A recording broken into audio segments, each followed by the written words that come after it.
In today's video, I'm going to show you exactly how to turn your checklist tasks into Trello cards. This is a super useful feature if you've ever created a checklist inside a card and later realized that one of those tasks deserves its own full card with due dates, labels, attachments, or team members.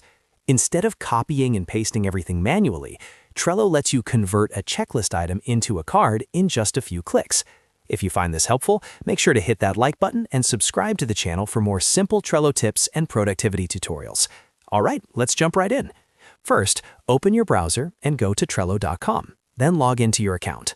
Once you're logged in, you'll land on your Trello home screen where you can see all of your boards. From here, click on Boards if you're not already there, and select the board that contains the card with the checklist you want to edit. Go ahead and click on that board to open it. Now that you're inside your board, locate the card that contains the checklist item you want to convert. Click on that card to open it. This will bring up the full card view, where you can see descriptions, attachments, activity, and of course, your checklist. Scroll down until you find the checklist section within the card. Inside the checklist, look for the specific task that you want to turn into its own card.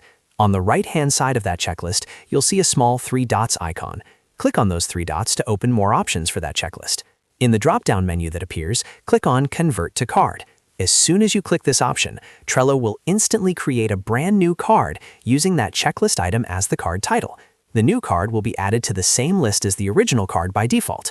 Now you can open that newly created card and start adding more details, like a description, due date, labels, members, attachments, or even additional checklists. Once you've confirmed the new card has been created, you can close the original card by clicking the Close button in the top right corner of the card window. Back on your board, look at the list where your original card was located. You should now see the newly created card sitting there as its own separate task. That's it. You've successfully turned a checklist task into a Trello card. This feature is incredibly helpful when a small task grows into something bigger and needs more tracking, collaboration, or documentation. Instead of restructuring your whole board, you can simply convert the item and keep your workflow organized. If this video helped you, make sure to hit that like button and subscribe for more Trello tutorials and productivity guides. Thanks for watching, and I'll see you in the next video.